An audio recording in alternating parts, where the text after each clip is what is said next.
Okay, so what do you want to talk about? I want to talk about the relationship between leadership and teams. Okay, and I'm good. going to come into it from a particular perspective. All right, go ahead. I think that there has been a trend in training and development that we train leaders. And one of the conversations sort of in the background of this is that everyone's a leader and your job is to be a leader in your own life, and that leadership is such an important thing, and leadership and leadership and leadership. And it seems to me that a couple things have come out of this. First of all, people aren't participating in any kind of training in how to be a member of a team at a high level, how to be a highly effective team member.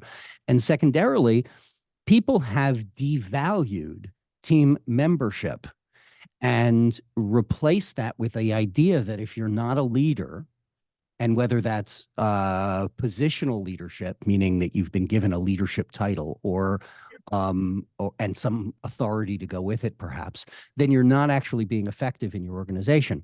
And I think that this is a fundamentally destructive construct that I agree completely. And the thing that what you just said demonstrates is some of the confusion that exists. Now, here's how I look at it. I mean, it's real simple.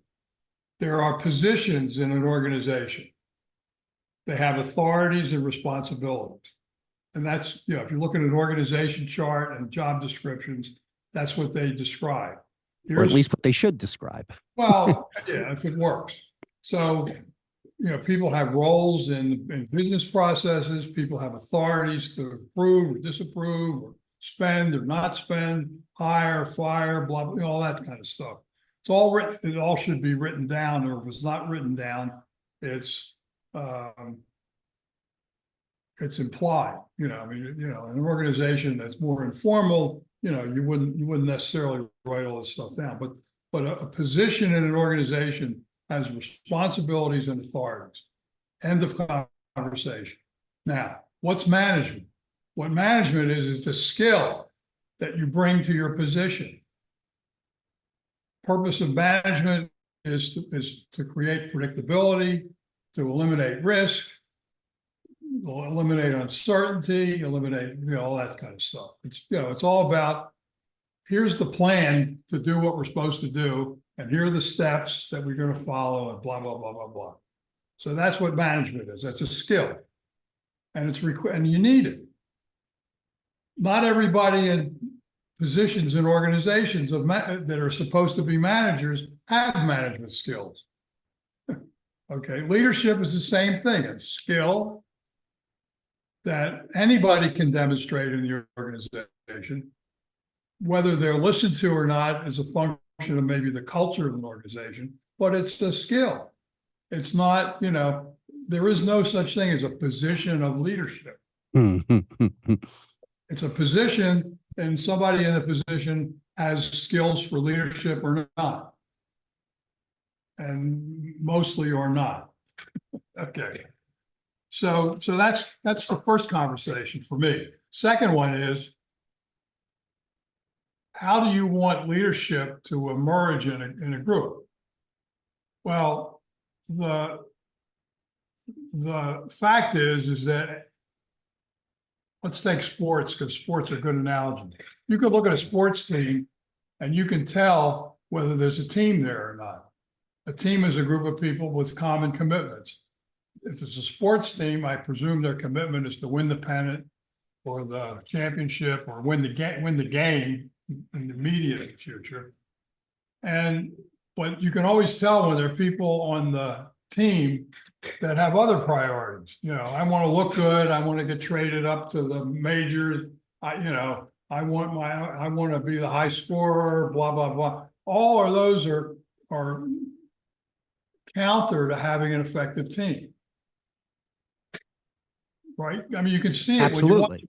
When you watch a team. So a team is a group who's whose commitment is to be the star for whatever reason, Yeah, it's like, are get rid of likely that. to be a ball hog. They're likely to be, they're likely to fall into certain patterns that indicate their need to be the center of attention for whatever Yes. commitment they have. Okay, so that's one aspect of the team. The other one is, if you look again, look at basketball is a good example. The playmakers, so-called, are the leaders. I mean, and the fact is, anybody, any of the five guys on the court and on a team at any moment could start a play if it's a really well-run team. So the leadership role, if you want to call it that, or the demonstration of leadership can be in a really good team can come from anywhere. Yes. And okay, I'll give you an example in business. Okay, so many years ago, I was running a project, and all the managers that reported to me came into my office and said, "We are fucked."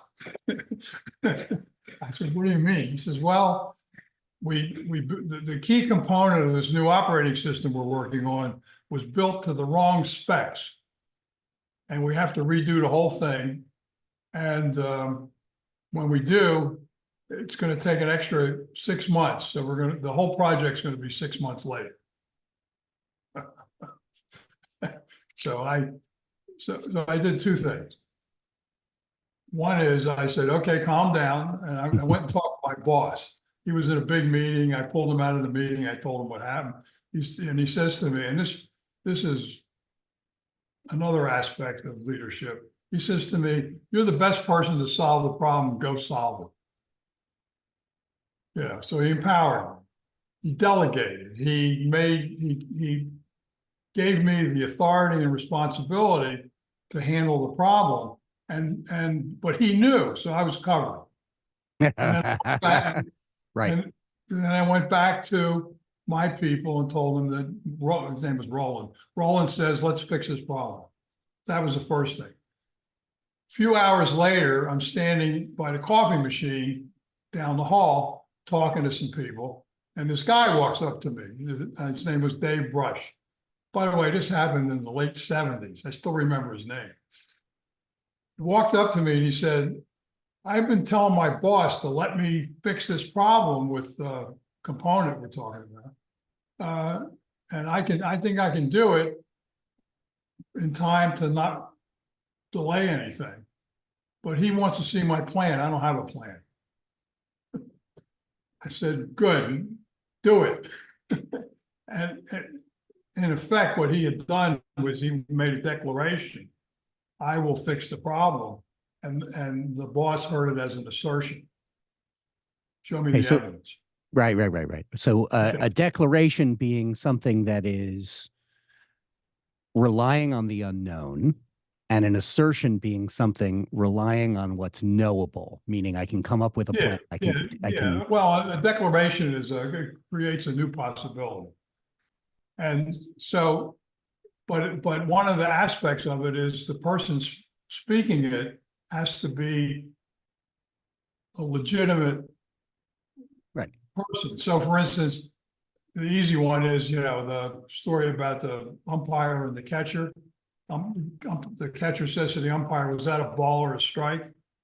And the umpire says, "It's not anything till I call it." So, if the catcher thinks it's a strike, it doesn't matter. The umpire thinks it's a strike, it matters. So I checked this guy out with a couple of people. I got back to him. I said, "You do it, I'll take care of your manager." And by the way, he did it. Saved my ass. My point is, that's an example of somebody stepping up to leadership. Yes. And it's, you want an organization that operates at peak efficiency, you've got to allow that. So it has to do with delegation. What is real delegation? You give people authority, responsibility, and you back them up. You take what you get. I mean, unless it's a disaster. But, and there's very little of that going on. I mean, a lot of delegation is yeah, go do that, and we'll see if I like it. They don't always say it that way. Right. So the point is that in an effective organization, leadership can emerge anywhere, and it's encouraged to emerge anywhere.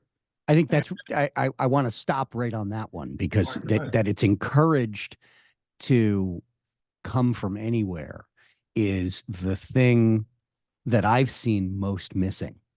Oh, yeah. It seems to me that people trained in the model we've been refuting, the idea that leadership is what's important and that leadership comes from positional authority and et cetera, comes with the baggage of I've got to be the one to lead. When it seems I'm the leader. Get out of my way. yeah, that on a healthy team, the job is to make sure that leadership is present. And ideally, it's someone else doing it a lot of the time, because the more delegation, Yeah.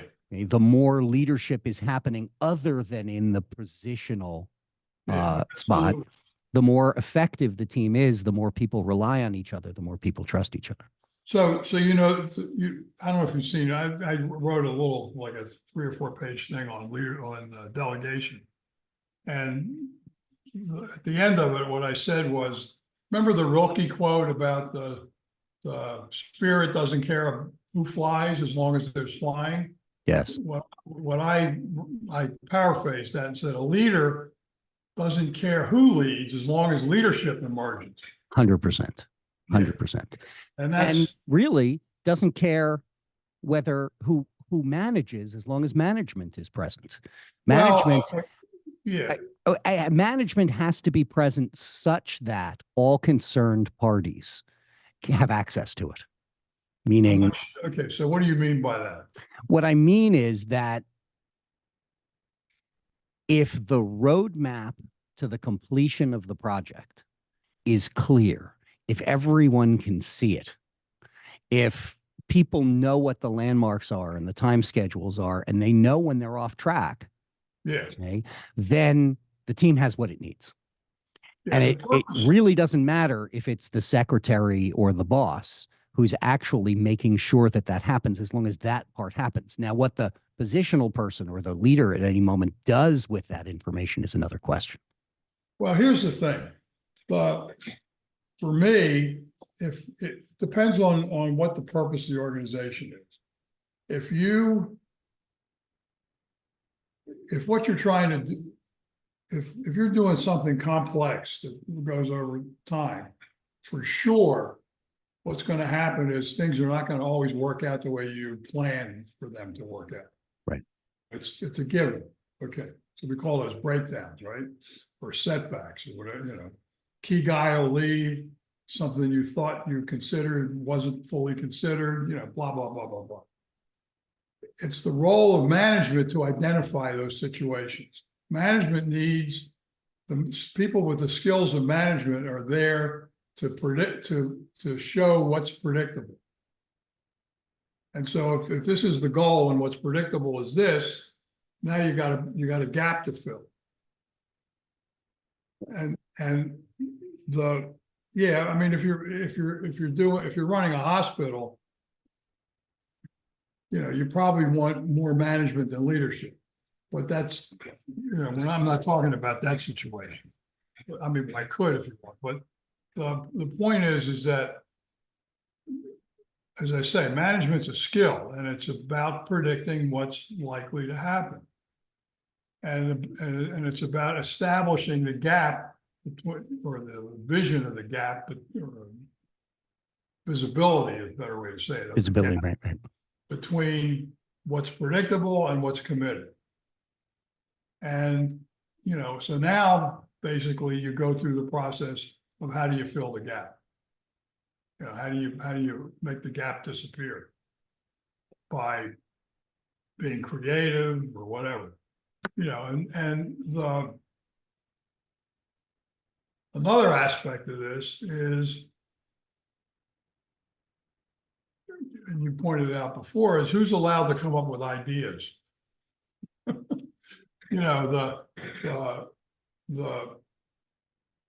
I've seen organizations where if the boss doesn't think of it or doesn't see it, it ain't gonna happen. Right. Just and the fact that I was desperate when Dave Brush came up, said, I'll fix it. It was like, I didn't care how to fix it, just fix it. Yes. And we gave him a lot of money, by the way.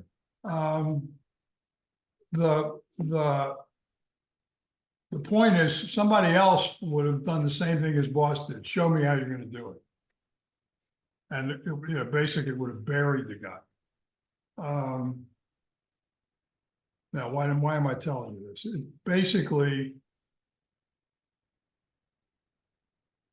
an organization that's going to produce breakthroughs, that's going to operate at the highest level of efficiency and creativity and so on, is going to wind up allowing for all of that. And the blind spots that the boss has, for instance, that person needs to be trained to know they have blind spots. And that other people may not have the same ones. And by the way, if all you got is yes men around you, they're going to have they're going to have the same blind spots you do. What you want is some diversity, so people, I can see this and you can see that, and the solution may be something you can't see. Yes. And if you look at it, I mean, if we go back to a basketball team, or I like the analogy of a soccer team, because it's so spread out and there's such a wide view of the field of play. It is obvious to everyone on the field that they can only see what they can see. Yeah. That is so often obscured, probably in some cases intentionally, in a business environment. Yeah. Well, yeah. I mean, the boss is supposed to be, Yeah, the corner office should be able to view anything, and of course they can't. Yeah. And they can't for a lot of different reasons, not the least of which is they actually don't know what's going on for all the individuals most of the time. And all the individuals have something happening that is either moving them forward or holding them back relative to their work or relative to other things. Well, I mean, and organizational culture has something to do with it as well, which is, by that I mean, how are problems communicated in an organization? Oftentimes they're hidden. It's like, I got this problem. Maybe somebody else will slip the schedule first and I'll be okay. Which is, in projects, a common reaction to problems. Well, I'm 3 weeks behind, but Joe is 5 weeks behind, so I'm okay. So I'm safe. Yeah. Right. Now, why did I tell you? The likely reality is that unless I talk about being 3 weeks behind, Joe's not going to talk about being 5 weeks behind. That's right. And basically what's going to happen is the project is going to wind up being 8 weeks behind or whatever, because nobody communicated anything. One of the articles I wrote, I have a story about a fuel problem in the Apollo project. I mean, the communicating breakdowns across the organization gets many people looking for a solution, and that maximizes the possibility that you'll find one. Could you tell that story? Yeah, they had a fuel problem. They were looking for contamination. It was a contamination problem, and one of the janitors found. And the reason the janitor was even looking for it is because he knew there was a problem. It wasn't hidden. It wasn't suppressed. It wasn't, they didn't pretend that it didn't exist. Like a lot of organizations are prone to do. It's such an interesting, it's an interesting story, and it has even more weight when there's the story of JFK's visit to the Apollo project. I don't know if you're familiar with this, where he's walking down one of the halls and he sees a janitor sweeping the floor. Oh, right. Okay. Yes. And he says to the janitor, What is it you're working on? And the answer is, Mr. President, I'm putting a man on the moon. Yeah, exactly. And that context of everybody on the team being committed to the same result. Yeah, I got a slide that's a guy laying bricks, and it's Yes. doing he's laying bricks. Now I'm building a wall. Now I'm building a cathedral. And you're right. I mean, it changes the whole experience of working on these projects. Let's talk for a moment, because there were some things that you did around this that prompted me to think about it quite a bit. How does compensation and bonus structures support the relationship of team? Okay. Oh, good question. So I did something. Did you heard me talk about this before? Probably. Okay. The last 3 years or 4 years I was at EMC, I had the standard budgets we got for personnel had a 15% extra money for bonus. And typically the way they did it at IBM or they did it at EMC was, the manager would say, oh, that guy made a big contribution. Let's give him 10K or let's give him 50K or whatever. And what I did was I said, look, 15% is roughly 8 weeks of salary out of 52. A little less than that, but I said, so what, and I have quarterly goals for my organization. And so what I did was I said, I'm not going to identify the stars. What I'm going to do is put everybody's bonus of 2 weeks pay per quarter against the goals that the entire organization has, which were my goals as well. So what I said was, if we meet 50% of the goals, you get nothing. If we make 100% of the goals, you get 2 weeks salary, and anything in between is a fraction. And made an immense difference. I mean, the secretaries were in on it, the interns, everybody got 2 weeks extra salary if we made our goals. In terms of recognition, what I did was I do what the Academy Awards does, which is peer selection. So what we did was every quarter, people could be nominated for an award. And the award was this little statue of our product. It was a miniature statue of the box that we were working on, called an EDM, EMC data some mechanism or whatever. And so they called them EDMEs. I love it. I got one because I was nominated just before I left. They gave me an EDME. I was going to go get it, but it's way the hell buried in the other room. But it only came with, maybe $400, $500, to take your family out to dinner kind of money, rather than 2 weeks salary. And the fact is, nobody ever complained, which I've had in the past, that we picked the wrong guy to give the money to. Right. Or the recognition to. And and I viewed that way to do it as, for me, it was a breakthrough. I mean, to understand how you get a team that's all compensated identically on the one hand. So now you got even more commonality of commitment, because it adds to that box, if you will. And then how do you recognize people? Well, it's peer recognition. What's better than that?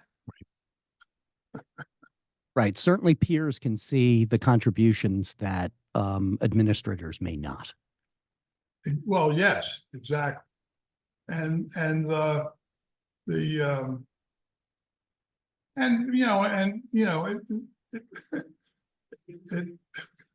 It's like a lot of worker guys think executives are assholes. I mean, there's no question. And so it just takes all that away. You know, it's like, okay, I don't know who the, you guys know who the stars are. You tell me. Yeah. And the stars are elevated for a moment by virtue of your Yeah. little Emmy. Yeah, it's like they won an Oscar or an Emmy. Right. Right. And but it's very distinct from getting the big money. Yeah. Well, we didn't give big money. It was 2 weeks salary, whatever the hell that was. That's something. Yeah, exactly. It's so, the average person making $100,000 a year, 15% of that's 15K over a year. That's, nothing to sneeze at. That's no joke. That's no joke. It's a heck of a vacation. I mean, at any level that people are at, you're giving them enough for a vacation. Yeah. So it makes a difference. It's objective. And by the way, it was pretty much the same base as my bonus based on. My bonus was a lot bigger than 15%, more like 50%. But the fact is that, I was just as motivated to get my bonus as they were to get theirs, maybe more. Right. So, yeah, okay. So that's, for me, that's how compensation works in an ideal situation. And what do you think are the question I want to ask is, I'm going to ask first, and then I'll ask the question that I'm actually asking. Okay. Okay. And there's a clear interaction for them. So what do you think are the attributes of a great team member is the question I want to ask. But the question I'm actually asking is, what are the specific things that can be developed in team members so that everyone functions as effectively as possible? Okay. Well,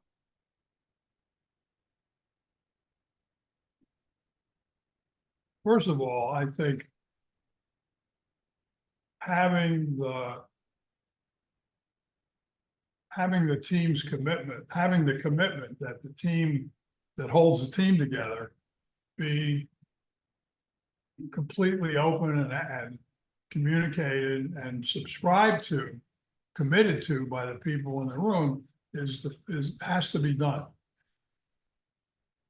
However, in the face of a breakdown, which are inevitable, you're not going to have if everything goes according to plan, you didn't aim high enough, unless you're doing heart surgery. Which is, and you said earlier, if you're running a hospital, you want more management than leadership. So, this is referring back to that. You want it to become as predictable as possible. Right. Yeah. But in general, the state of the art in managing companies, organizations is such that breakdowns are inevitable. Things that were not predictable will happen. It could be as simple as, a government regulation that comes along, or, a key employee or any employee quits, or you can't hire, or, your budget's cut. I mean, there are all these external things that could go on that will change the circumstance. Right. And in the sports teams, which we've been using over and over again, a person is injured, as an example. Yeah. Or the opposition pulls a play you never saw before. You don't know what to do. Right. I mean, it's so, okay. At that moment, when a breakdown is experienced, everything is called into question. Are people still committed? Are they still on the team? Are they still whatever, blah, blah, blah, blah, blah. And so the first thing you got to do when there's a breakdown is get the team together and recommit. Part of the recommitment could be a restatement of the commitment, maybe in a different way that creates more possibilities. I'll give you an example. this is a company that Michael Jensen had that puts research papers online. SSRN.com is called. And they had a breakdown, which is a new customer, and it was a university, and they wanted, or a department at a university, and they wanted to put all their papers online, but something like 10% of them weren't formatted correctly to go online. And so what the breakdown was is they needed like 3 months to reformat all these papers. And I said to them, I listened, I said, well, what are you committed to? We're committed to getting this university online. Well, why don't you put the 80% of the papers online? You could put them online tomorrow and let the university reformat the rest of them. That was what they bought. So, I mean, is that kind of a solution applicable to every breakdown? Of course not. No. You know, in that case, they bought it. You know, they thought I was a genius for suggesting it. You know, it's like, which proves another point, which is a new set of eyes. You know, looking at things at a higher level maybe is very valuable as part of a restatement of the commitment. So the commitment changed from get those 20% online to get the 80% online and let the customer worry about the fact that they didn't format these papers properly. And that's what they did. So having the commitment re-established is a necessary part, you know, and what will happen over time is you'll do that time after time. So one of the things happens, it reinforces the team commitment over and over again, number one. And, you know, just like the pregame for a basketball game, you know, we won 18 games in a row. This is the 19th one where we commit, you know, it's like a good coach will do that for every game because, you know, they'll get everybody wired together. And, you know, somebody might say, oh, I have a need from the team. I can't run quite as fast because I injured my leg. I'm making this up, you know. So I just want everybody to know that. Is it okay with everybody? You know, and you know, you'll help me compensate by, you know, don't do this or do that or whatever. It's maybe not a great example, but the idea is, you know, on an engineering team, somebody says, I'm taking a course on Thursday nights, and I'm going to be out for 2 hours from 4 to 6 on Thursday evening. And is everybody okay with that? Yeah, okay. Or my wife's having a baby, and I'm going to be out for a week. Or, you know, whatever. The point is that all of that's part of the team's commitment to one another and to the result. This is a very important thing that you're talking about. And you're describing it as in the presence of a breakdown. And I think that, you know, I tend to refer to that by the term off track. There are the times when the project is on track. There are times when a project is off track. If you don't know it's off track, you're on your way to being direly off track or an emergency. Yeah. But when we, in the very formulation of a project, in developing the project itself, the more you know about the team, the better. So before attempting to get the commitments, before aligning on the commitment, knowing what challenges people have with the commitment is a critical part of leadership in that moment, is a critical part of what will become the fabric of the team later on. Knowing that someone's taking time off to have a child, or that someone needs to take a course, or that someone has an injury. Yeah, okay, you're right, except for one thing. And that is a lot of projects have breakdowns at the outset. You know, it's like, well, we're gonna, I was talking to somebody before, you know, instead of waiting to fully staff this project it's already a year late. We're gonna come in on time with what we got. Do we know how to do it? No. Is that a breakdown? Yes. And the fact is that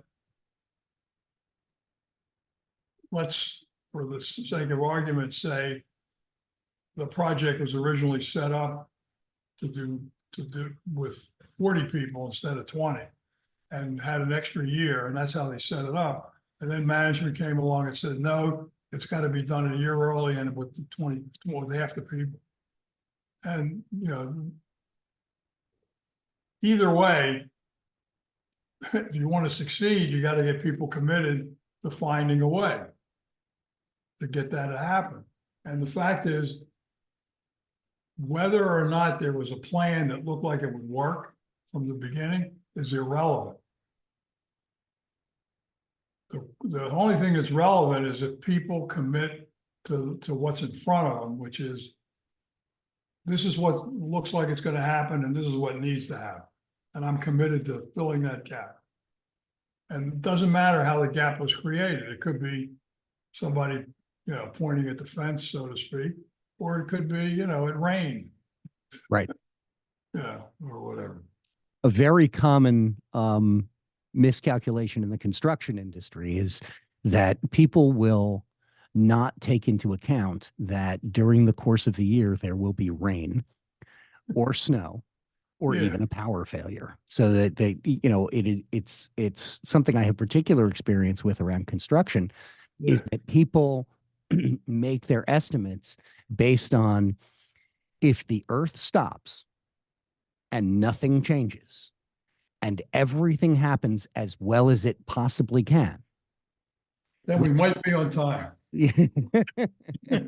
Then we can't yet see why we wouldn't be on time. Yeah, right. Yeah, well, we'll figure something out. The reason I'm laughing is because, you know, the guy that built my house couldn't plan his way out of a paper bag. I mean, we were renting a house while this house was being built, and I had the lease up until the completion date, and then 3 months before the completion date, he tells me it's going to be 3 more months. So I extended the lease, and then he did it again. 3 months before the end, he said it's going to be another 3 months, and turns out the landlord I had wouldn't extend anymore. So I wound up looking, and then I lived in an RV for 3 months, more like 4 months. It wasn't that bad, but you know, the point is that this guy, I asked him, you know, show me your plan, and it's like, you know, it didn't have one. And you know, the fact is, you know, like you say, oh, it's raining. I didn't expect that. Well, didn't you look at the forecast? And, you know, a lot of this stuff, you know, the examples that I use because these are places where I failed the first time or the second time or the third time. These are the places where my lessons were hard won first. Yeah. And since then, we've had some successes.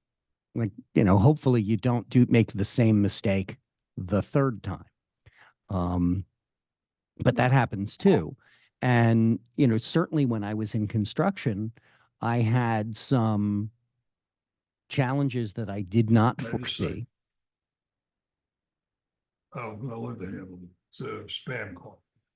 I had challenges that I did not foresee that ultimately had to cause rethinking of the commitment. Yeah. So I had a situation in a project not far from where you live, where we were not scheduled to be complete, but we were scheduled to have the house functional and unfinished in time for a sort of a grand unveiling. They had several thousand people coming to walk through the house. It was the first LEED Platinum building in the state of New York, or it was scheduled to be, and it was. We had a couple thousand people coming to this big event unveiling the house. And again, it wasn't expected to be complete, but it was supposed to be functional and unfinished. So we didn't expect the kitchen to be in. There was trim that wasn't supposed to be done, et cetera, et cetera. Sure. we had the HVAC system go in, and the HVAC system involved a series of innovations, things that had literally never been done before.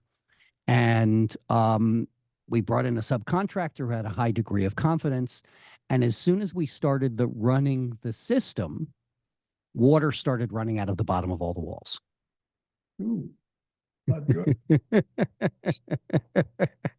So that was not a desired effect. No kidding. Ultimately, what it came down to was the pipes for the air conditioning weren't properly insulated, so condensation was forming on them, and water was beginning to puddle in the walls and leaking out through the bottom of the walls. So I had to go to the client and say, we are not going to have this place fully functional. I'm cutting the bottom 12 inches off every wall to make sure that we get it completely dried out while we resolve this. And we're shutting down the HVAC system, and it's going to be down for a minimum of 3 weeks while we sort this out. And however, and we went back and forth on what we could do due to the fact that all these people were coming. And ultimately, we designed a new approach to unveiling this house, which had us complete, as in finished, trimmed, etc., several of the rooms and put in the kitchen, so that people could get a much better view of what the interior of the house was going to look like. Yeah. And they could see into walls and see some of the mechanicals. So we came up with a new strategy for having the house ready for this opening event. I love it.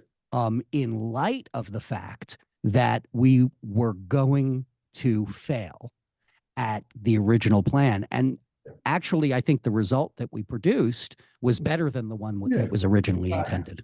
Yeah, there's an old IBM thing that we used to say, which is, if you can't fix it, feature it. You know, it's like Barbara Streisand's nose. Okay. You know, I mean, I don't know if that's the best example, but it's certainly, you know, I can think of a couple of situations where you know, there was something about how the software worked that was not according to specs, but we decided, oh, let's make that a feature. That it works that way. So back to the members of a team. Okay. We talked about some of the attributes of the team, the things that a team needs to be capable of doing. If you're looking for individuals for a team, what are the personal characteristics that those people need to have, or that need to be trainable, in order to produce a highly effective team? And obviously, you talked some about transparency, willing to expose themselves, willing to expose that something's not working. What else? Well, okay. I have never in my entire career staffed an organization from scratch. Never. I've hired people, but, you know, mostly I take whatever's there. So for instance, my first job as a manager at IBM, there was an existing group and they made me the manager of it. My second job, same thing. You know, and I can't think of any one where I recruited people to work for me. So in fact, I think that's probably the most common situation, which is, you know, you got a bunch of people around you. You may have picked all of them, but before we trained you, you didn't know what you were doing anyway. So right. And you know, you may have having said that, there are if I look back over my career, thousands of people have worked for me, and I've probably fired 10 people in my whole career. You know, because they weren't performing. And so having said then that, clearly you're developing. I don't want to pretend that none of them had these attributes, but you're calling forth as a leader certain Yeah, characteristics that contribute to the cohesiveness and effectiveness of the team. absolutely. What are And those? I'll get to it. So the point is that for sure, some organizations have subpar people. I mean, it's obvious. I mean, IBM, for instance, and EMC, they were hiring, engineers out of top schools. And so you knew you were getting some level of capability, regardless of their attitude, regardless of their work ethic or whatever. So you had there was a baseline to work with. Of subject matter competence. Yeah, and you knew they could do the job. They had the skills to do the job because they were hired based on their education and their previous jobs and so on. So the point I'm trying to make is that there was a baseline of competence that you had to work with. If that's not the case, then you got a different problem. But if as long as that's present, for me, what it is okay. Being on a team is exciting, and I have never. I want to make sure I'm telling the truth. Rarely have people decline the opportunity to work on a team whose goal is beyond what's predictable. Rarely. And you'll sit a group down and you'll say, okay, we're going to boil the ocean. You got to get it done by next Thursday. Who's in? Okay, I'm in, and then there's some guy says, I can't commit to that. And so at that point, you have to make a decision. Is that, do you need this person or not? And so if you don't need them, then okay, good, we'll find you another job. If you need them, which is probably the usual case, because typically these kinds of things are understaffed at least. The question is, well, I know you can't commit to boiling the ocean, but can you commit to not getting into the possibility of boiling the ocean? You think it might be possible? So you get, or if that doesn't work, okay, you're not committed to us failing, are you? So the idea is to get them on board at some level. I guarantee you, once the thing gets started, and this person is there having committed to not sabotage anything, or minimal level, that first time there's a breakdown, they're going to go through the same process again, which is why I like restating and recommitting every time there's a breakdown, because it gives people like that the opportunity to get on board. Guy could say, oh, now I see we're not boiling the entire ocean, we're only boiling Lake Huron, or whatever, Lake Erie. The next time, oh, we only have to boil, the Hudson River. I think we can do that. I'll book that shot. So the point is that as you progress, the gap gets smaller typically. And so the people that wouldn't commit to that might commit to that. Right. Right. So alternatively, rather than, as you just described, we're now boiling a smaller area. We're still boiling the ocean, but we had 8 weeks to do it. We're now 2 weeks in and we've raised its temperature by 34 degrees.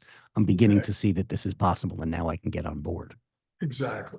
Okay. Yeah. Well, that's why I mean by the gap getting short. Yeah. We got it up to, we got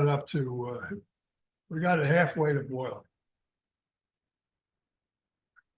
So you'll run a team with people who aren't fully on for the commitment. Yeah, well, I will, but it's not, the person that is in that situation needs to be talked to offline and told, that they're going to be on the team because we need you. And get to some level of commitment on their part to at least the other people on the team. So you'll support the other people in doing the jobs.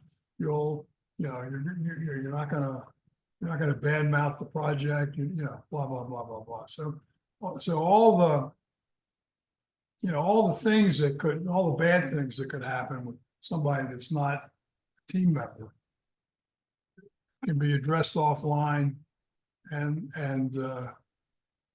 again, if it's somebody that you need, you're going to want to do it. If it's somebody you don't need, they can go on their merry way. Now, there's a story, I don't know if it's true, about the development of NASA where that it was directed by JFK himself, that the scientists who said it couldn't be done should have the offices in the center of the facility, and that their job should be to come up with the obstacles and the reasons and the problems, so that the other people could be resolving those issues as part of the course of events, rather than having those issues exist as blind spots. Sure. In fact, what they're doing is playing the role of management, which is to say, playing the role of discovering what's predictable given current course and speed. Yeah. And so, if they're, I used to have a guy working for me named Ed Lassiter, and he reported directly to me. He was like my technical assistant. This guy was probably the smartest person I ever met. And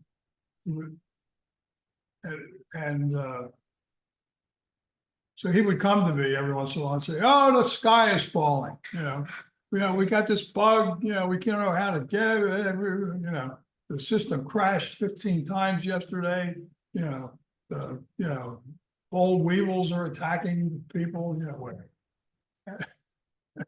My response to him was, "I'm going to put my best person on this. You." So you made him resolve the problems he was coming up with. Exactly. And he did, and not even just once, every time. I mean,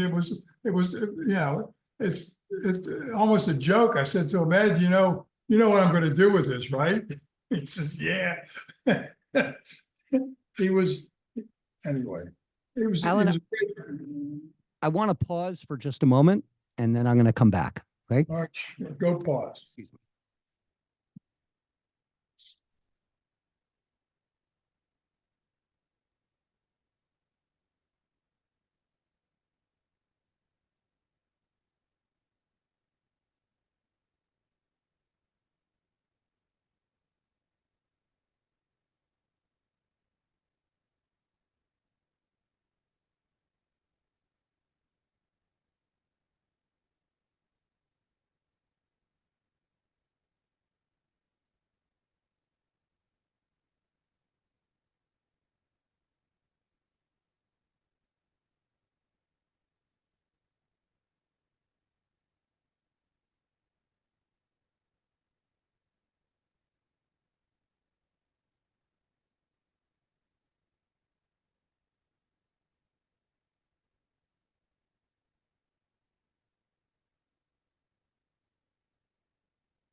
By the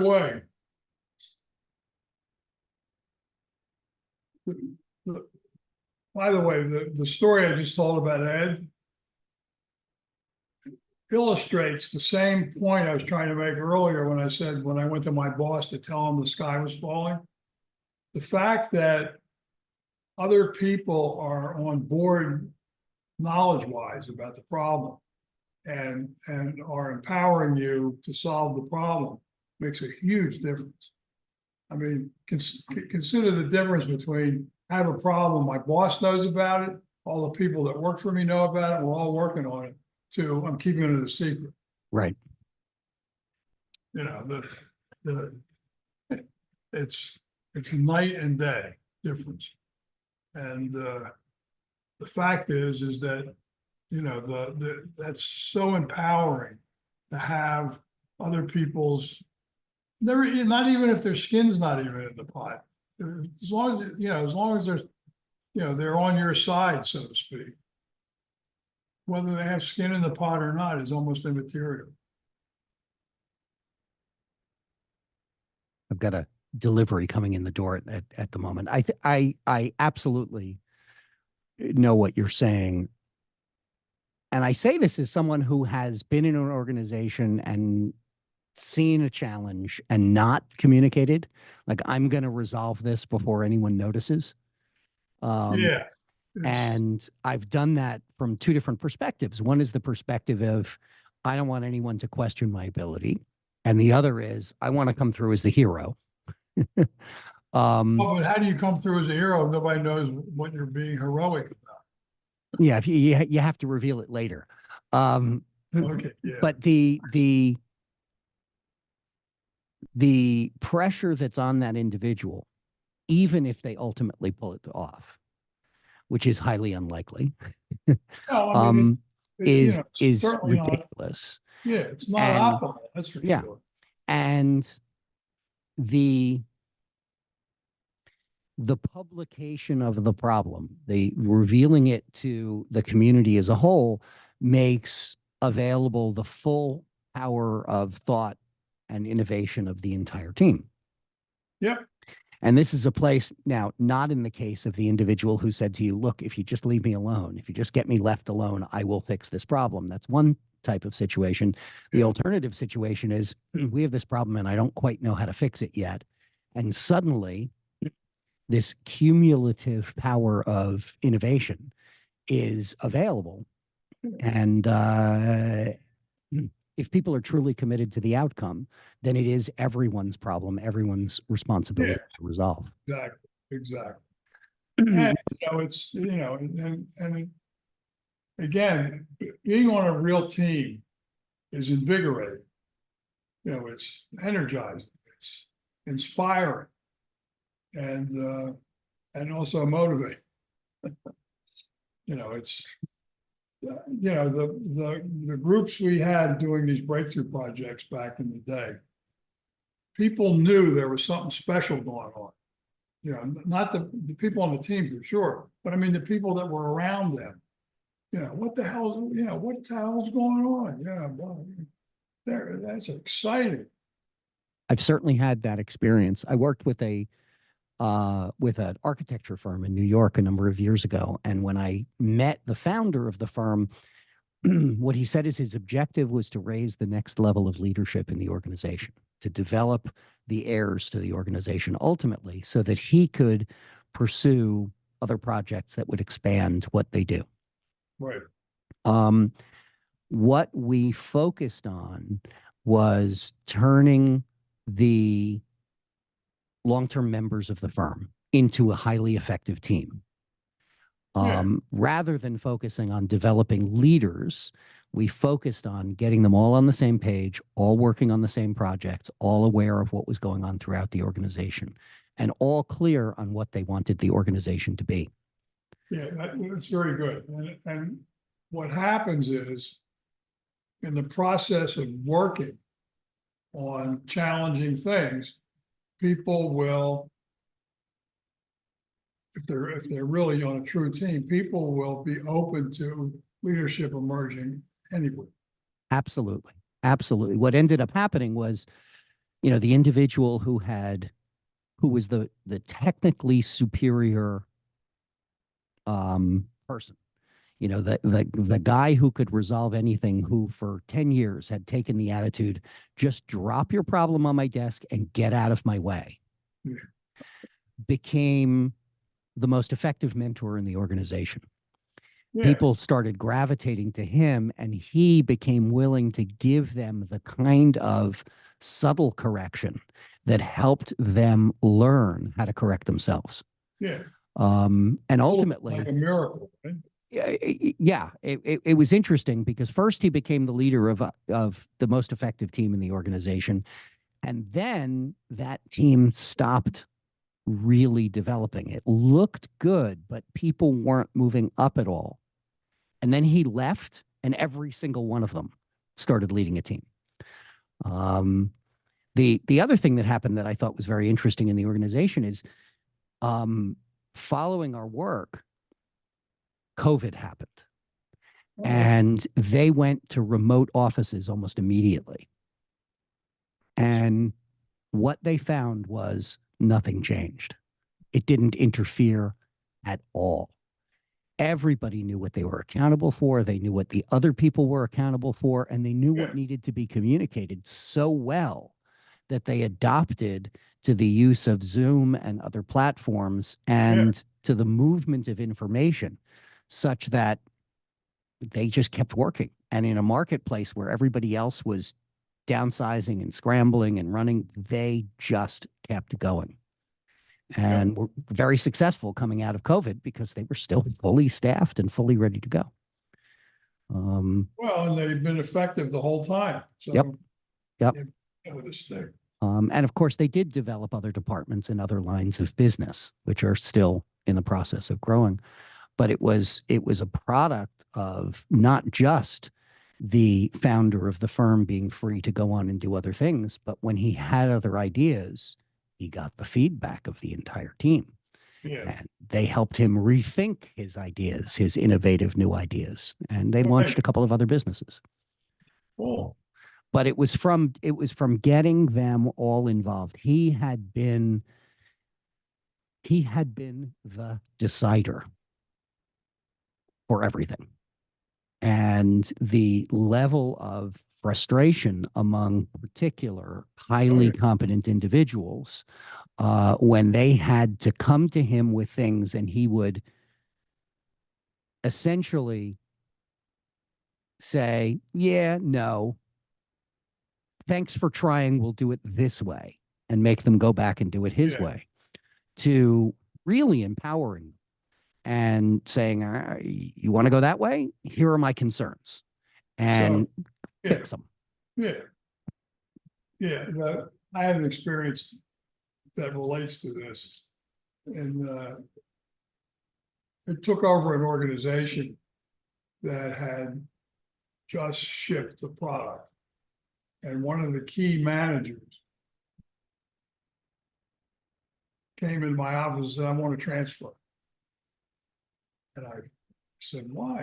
His name was, let me think of it. Can't think of his name. I can see his face, but I can't think of his name. Anyway, I said to him, why?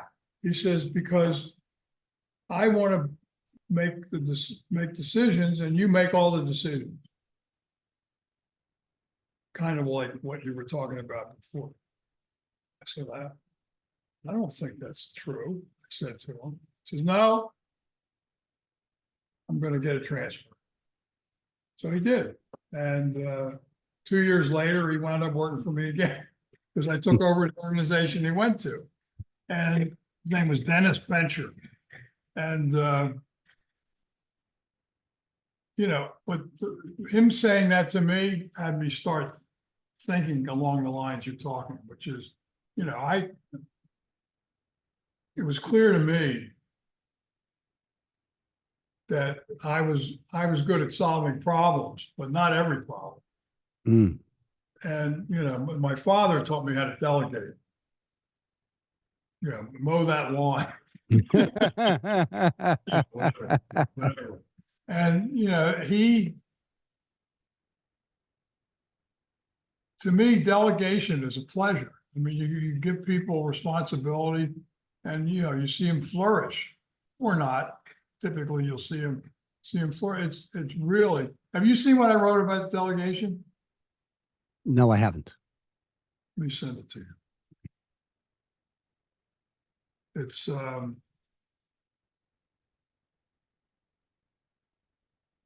let's see.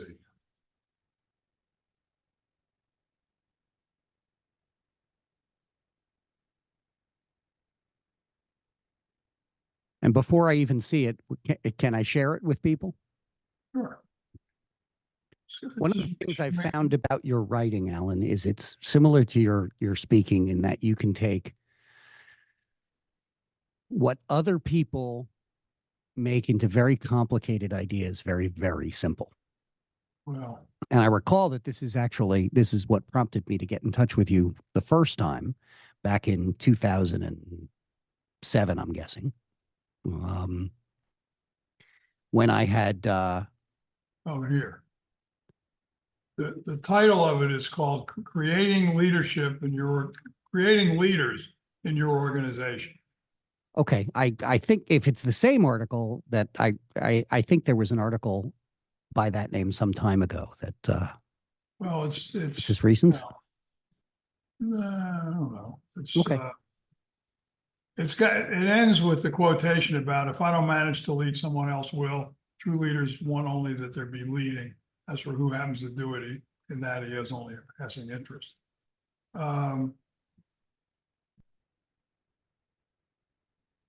It's a 10-page paper. Terrific. I look forward to it. I think it's something that I'm familiar with, but yeah, you may. Let me look at the date on it. Gotta get on the Finder.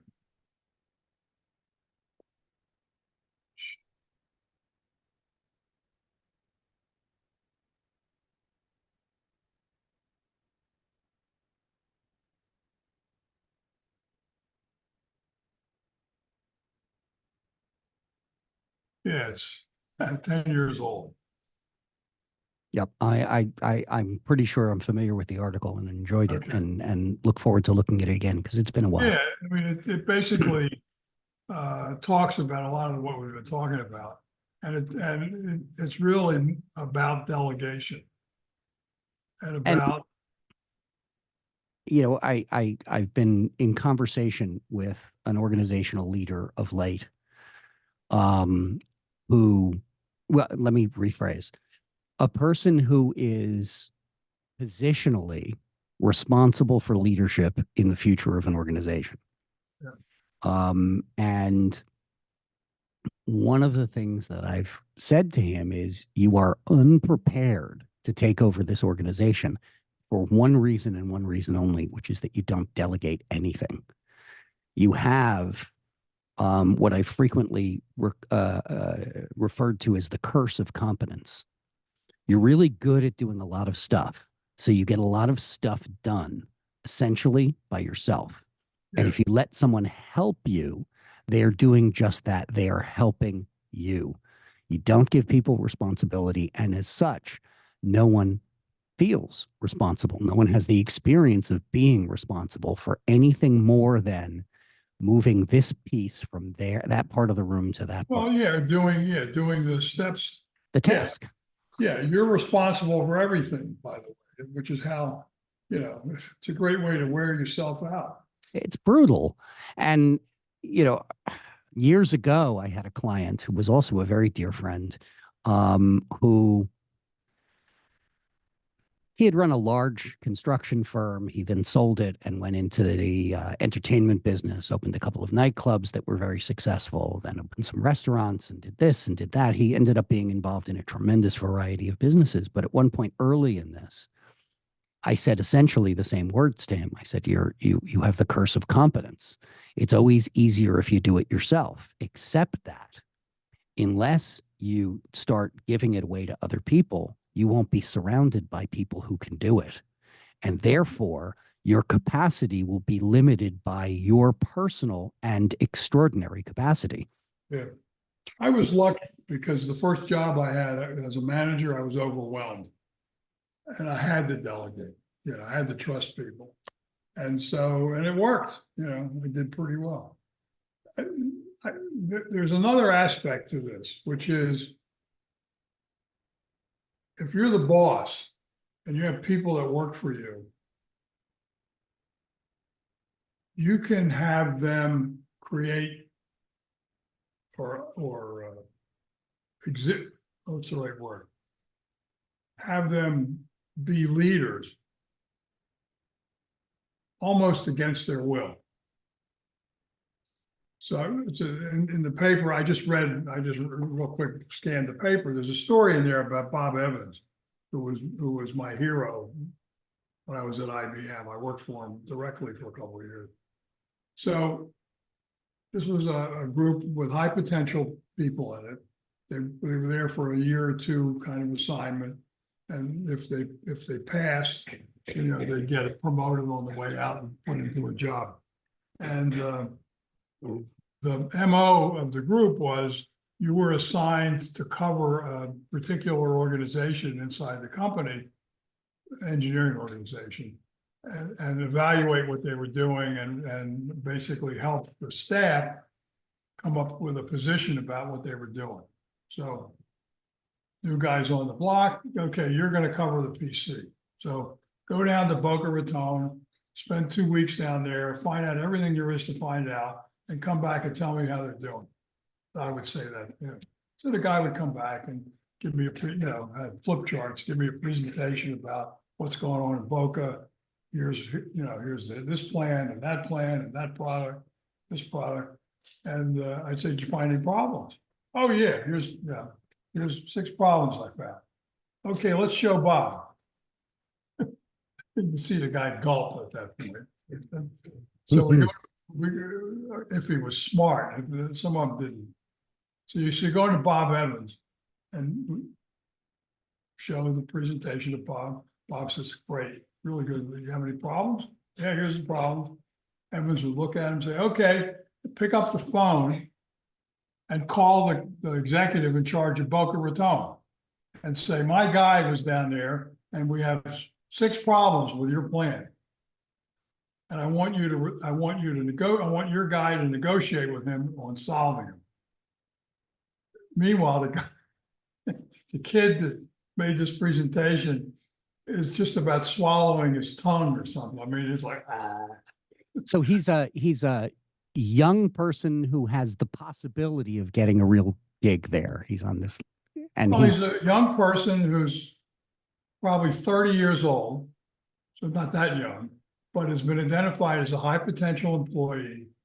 But this is the way Evans operated. You tell him something, you better fucking stand behind what you say. So on the one hand, Evans was a committed listener like you wouldn't believe. He heard everything as a commitment. You couldn't, if it was business, you couldn't say things to him that you didn't mean, because you'd be screwed. I mean, I learned that the first day I worked for him. But anyway, so he tell the executive, my guy's going to come down to Boca and negotiate with your team about solving his problems. And so the kid would go down to Boca again and come back. And Evans would be, okay, he'd show me what he resolved. He'd show Evans. Half the time, Evans says, not good enough.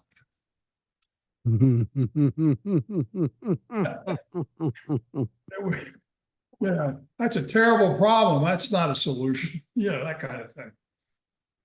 So the first thing is, if you've never been listened to by somebody like that, a committed listener, it's an experience that you'll never forget. On the one hand, on the other hand, you're empowered like crazy if you're smart enough to see it, and most of these kids were. And the third thing is that you learn that talk is not cheap. And so a lot of these kids, I want to call them, I was on that job and I was in my early 40s. They had 3 groups. I was the director of one of them. And the 3 of us reported to Evan. And it was an incredible learning experience for everybody, including me. I mean, I saw how he operated, and it was brilliant. And I don't think he planned to do it that way. That's just the way he was. Talk was, Bob Brown, Bob Evans, cheap talk was not allowed. Fucking I mean what you say. And at least one way to develop leadership in your organization. Is, people should not, I was going to say fuck around with you, but you know what I mean. Yeah, of course. Of Yeah. course. And it Like- seems like the very same thing you're describing as developing leadership is also developing his team. So the characteristics he wanted in a leader were the same characteristics he wanted in a team member, right? Someone whose word was their bond, who meant what they said, who didn't say it otherwise, who could go out, who could go diagnose the situation, who could go fix the situation, who could, it was someone with a particular willingness to play that made up his team. Yeah. And I imagine his team of 3, that was you and the 2 other people, was exactly like that. You guys could be assigned something and then you could go run with it. Yeah, absolutely. No, he was he was hands off all the time. It was all, here's what I want you to accomplish, go do it. And he backed us up. He was brilliant. And I mean, I sat in for him a couple of times. So the IBM was run by what was called the management committee.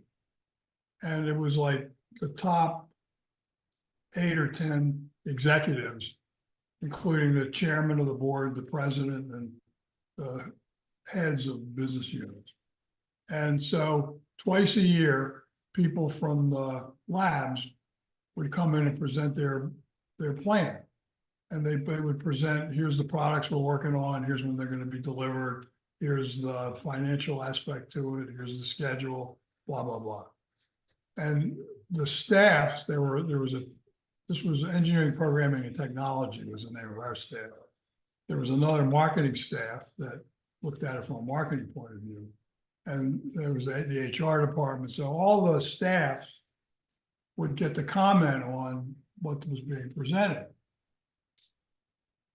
If there were issues, you better not bring issues that don't have a plan to resolve to the MC, because the MC would start solving it for you. Uh-oh. So the idea was at the end of, so the line executive would give their presentation and say, and here are the issues we're working on with the staff. So Evans was out. I'm not sure whether he planned this or not, but Evans was out, and there was a presentation from the PC guy to the MC, and we had issues. And so I go into the room, and it's a room, big conference room, a kind of a curved table with the MC there, CEOs in the middle, flip chart holder toward maybe 5 or 6 feet away, and then a peanut gallery, a bunch of chairs with the observers, including me. So the PC guys were kind of mavericks, shall we say. So the PC guy does his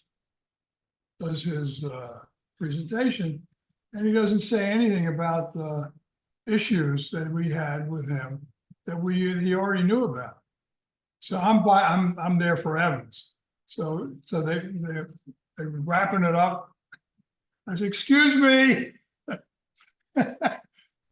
EP&T has issues that were not presented. And so everybody sits back down again. I had to get up and show what the issues were. The PC guy was pissed off at me for doing that. But, it's like, that's what Evans, I couldn't have let them get out of the room without saying something. So, and I learned a lot from that, which is, I think Evans set me up. But, what the hell?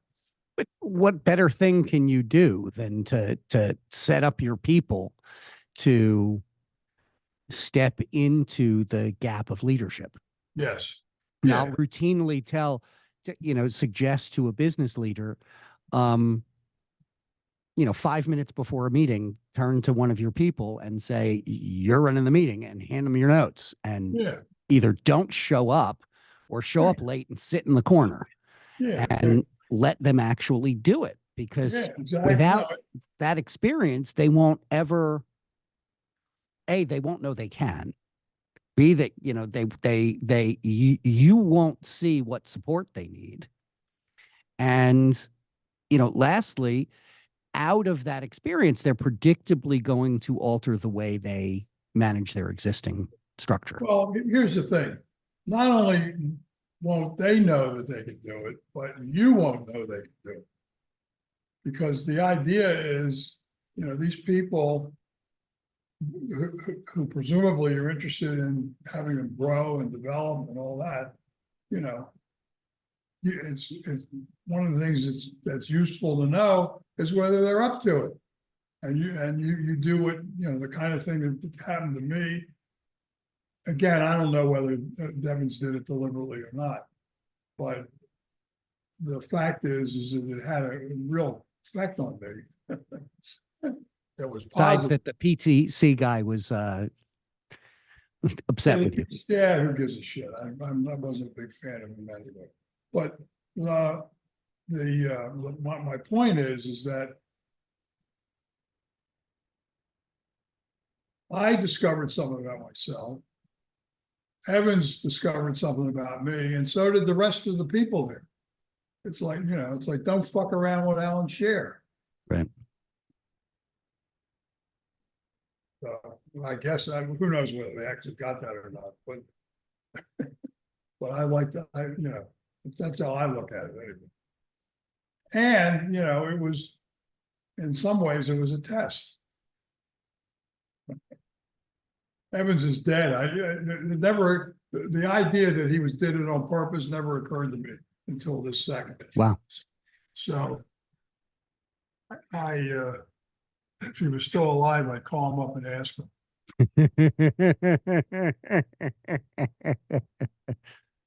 It's fascinating, those opportunities. Oh, absolutely. And look,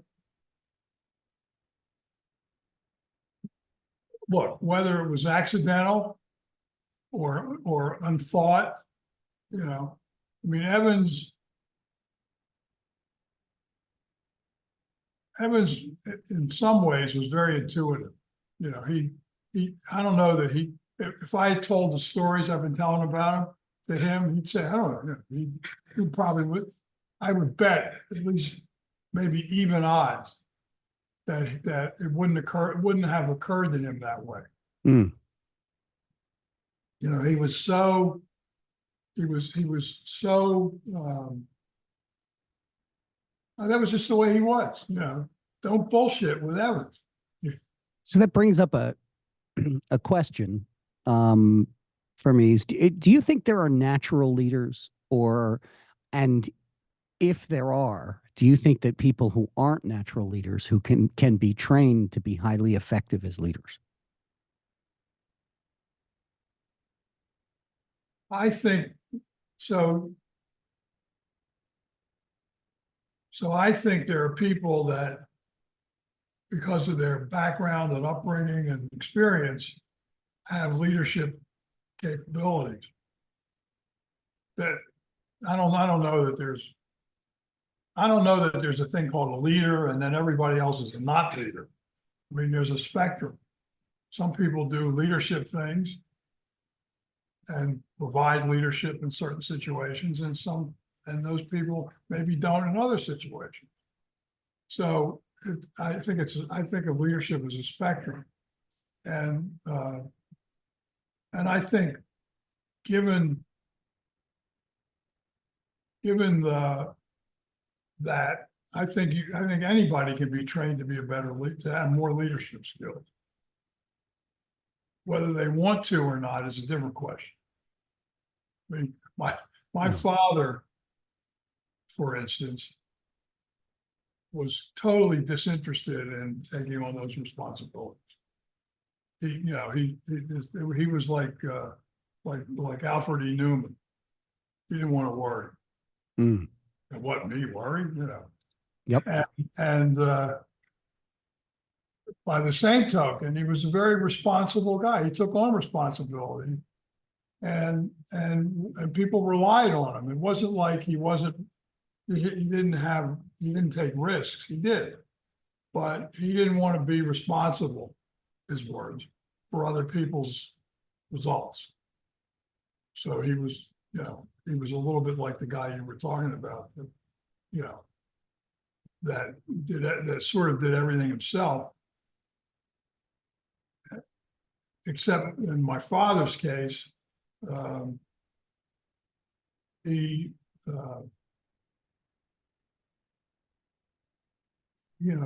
didn't take over for other people.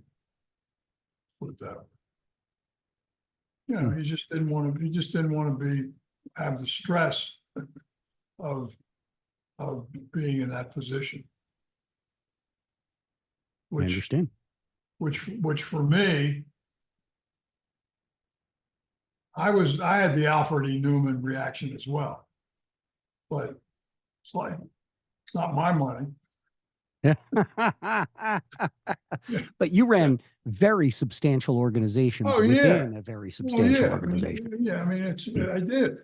And, and I made a lot of money, for the company and for myself. But it was never like life and death. It was like a game. I took it seriously. Don't get me wrong. Just like a professional tennis player. Right. They're playing a game, but it's not a game. It's more than a game.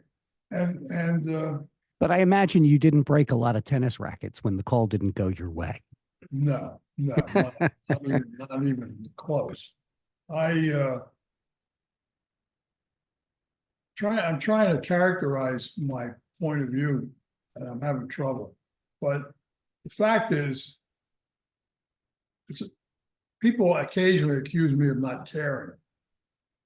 And I would tell them, you're confusing my behavior because just because I don't look upset doesn't mean I don't care.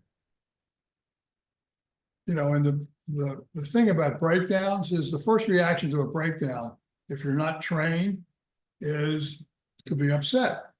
How did we get into this mess? Whose fault is it? Who do I blame? Blah, blah, blah. All that stuff.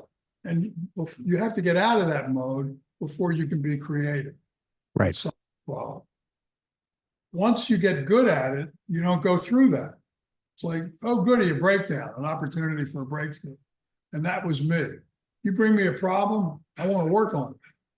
That was at the architecture firm we talked about earlier. That was one of the things that we discussed very early in the relationship. And I think this is a critical element of team member training. Yeah, for sure. Is problems first. Problems first. I want to see what's not working before anything else, because if everything that's working, I don't have to worry about it. I don't have to think about it. Yeah, I can go on vacation. Yeah. Bring to the table everything that's not working right up front, and we'll address it. And the amazing thing was, there in that firm, someone would start talking about a problem and there would be 3 people with a way to resolve it based on all their different decades of experience. Sure. Absolutely. That might or might not be applicable, but you get 3 or 4 good ideas, and in no time you have a path.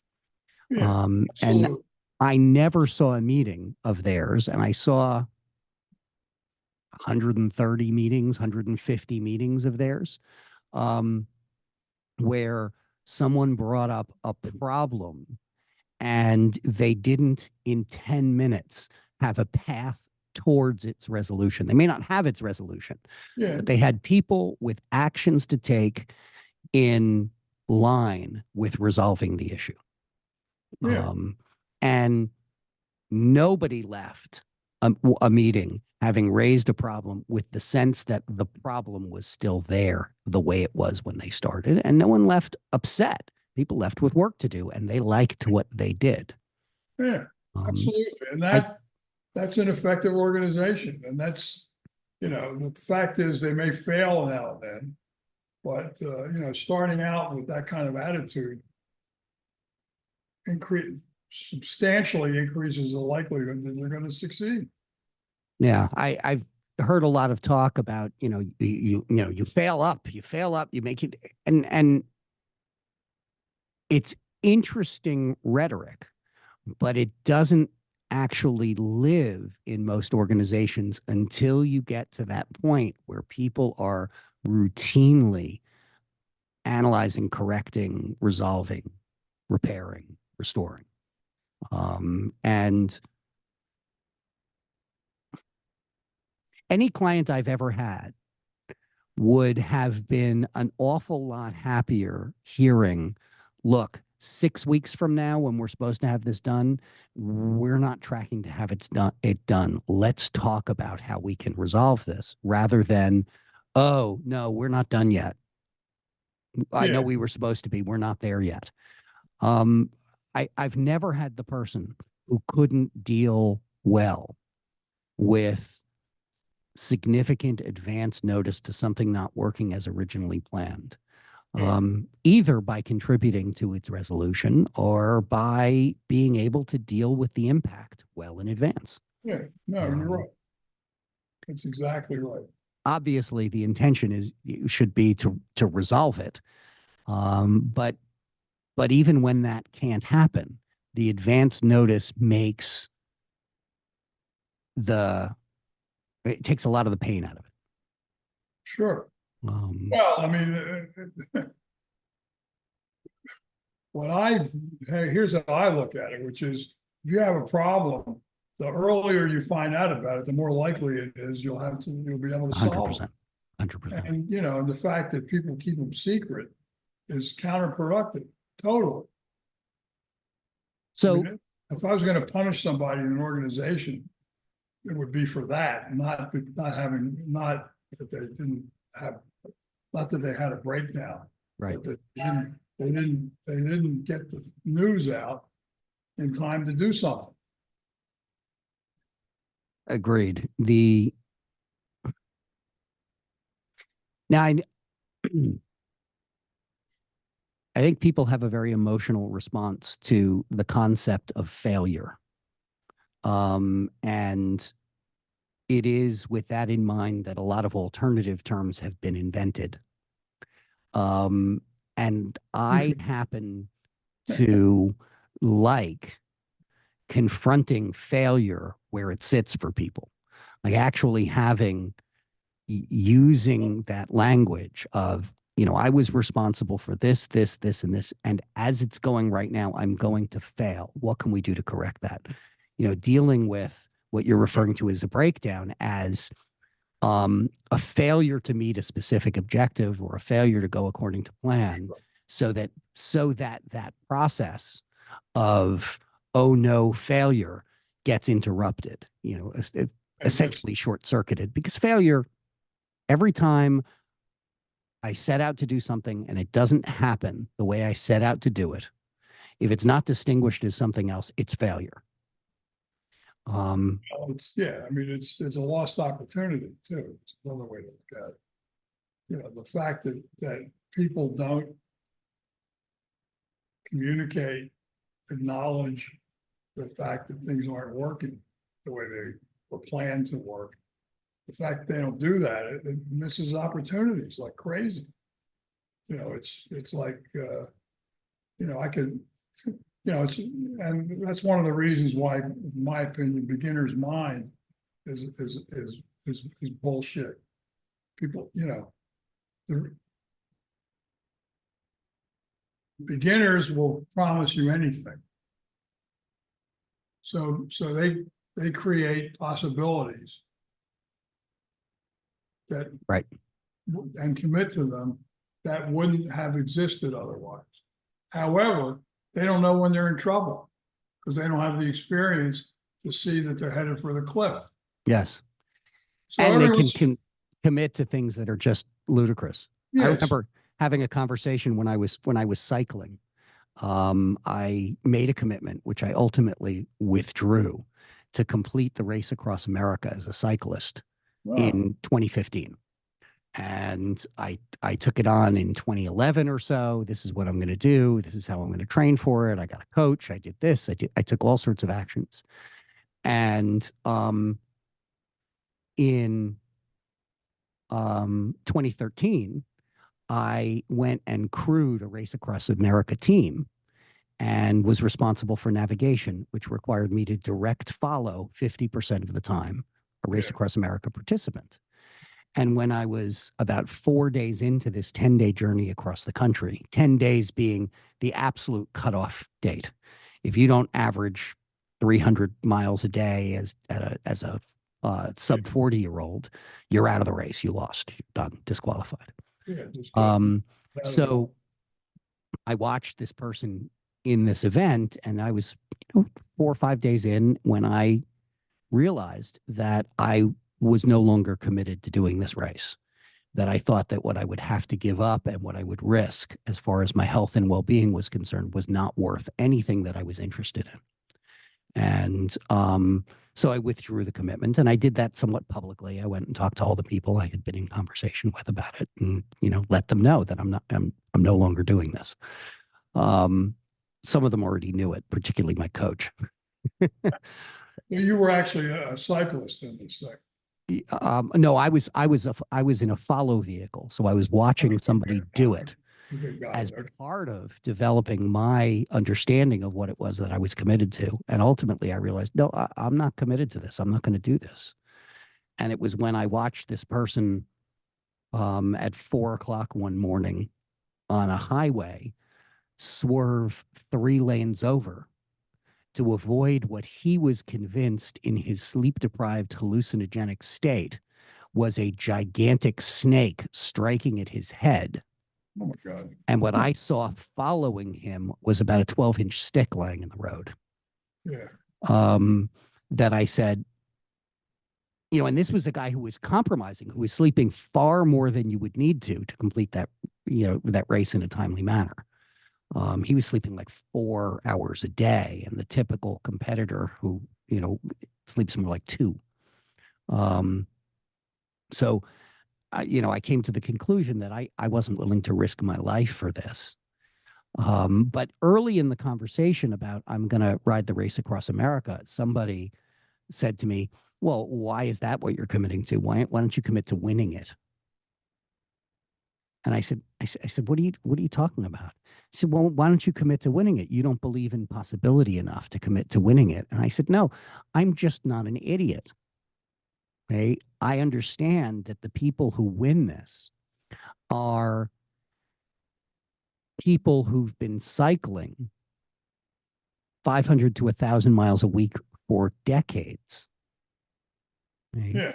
And have a base of mileage, who are accustomed to riding 30, 40, 50,000 miles, 30, 40,000 miles a year, as distinct from your typical Tour de France rider who rides 20 to 25,000 miles a year. These are people who've been doing this level of endurance cycling, usually for decades. That's who wins the Race Across America. And she's like, you just don't believe in possibility enough. You don't believe in what's possible. And this is a beginner's mind is inappropriate for the conversation type of conversation. I agree. I mean, it's like, we'll boil the ocean. No problem. No problem. Where's Allan, I think we could go on for a very long time. I'd like instead to wrap up for today and to consider doing this again. Sure. I will, once we have been through this and found select segments, I'll send it all to you so that you can use it, or yell and scream and say you can't use that. And we can go from there. Good. Thank you so much for your time, Allan. It's always a pleasure. I enjoy speaking with you and going through all of this stuff. Likewise. It'd be great if we could work together again sometime. I look forward to it. I'm looking for projects right now. And I have, as discussed, my focus on training teams rather than focusing on leaders is, moving quickly into a strategy for getting to these people and working in much larger organizations than I have historically. You've worked along with me in some of the largest organizations I've ever worked with, which were organizations where staff was measured in the, high hundreds or low thousands. But I think there's an organization that's onboarding on a regular basis has a lot of need for team member training, and an organization where people are moving positions and expected to stay and promote, et cetera, has a lot more need for this type of work. Yeah, I mean, Robert is still working, by the way. He's trying to get into the Philippine government, which is, in my opinion, a futile effort. The Philippine government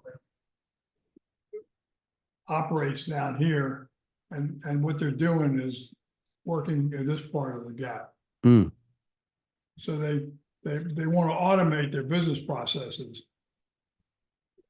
They have an authority called the Red Tape Authority. And they're trying to automate to make things more efficient, except they can't even schedule a meeting. Anyway, so he's working on that. And God bless him. He's the kind of individual who could try 100 things that won't work, and 2 of them might just work. Yeah, and when they do, they can be very, very cool projects. I did some really interesting stuff because of what he started. Yeah, for instance. Yes, for and sure. I'm grateful for that. Okay. All right. We'll talk soon. All right, Allan. Thank you very much. All the best.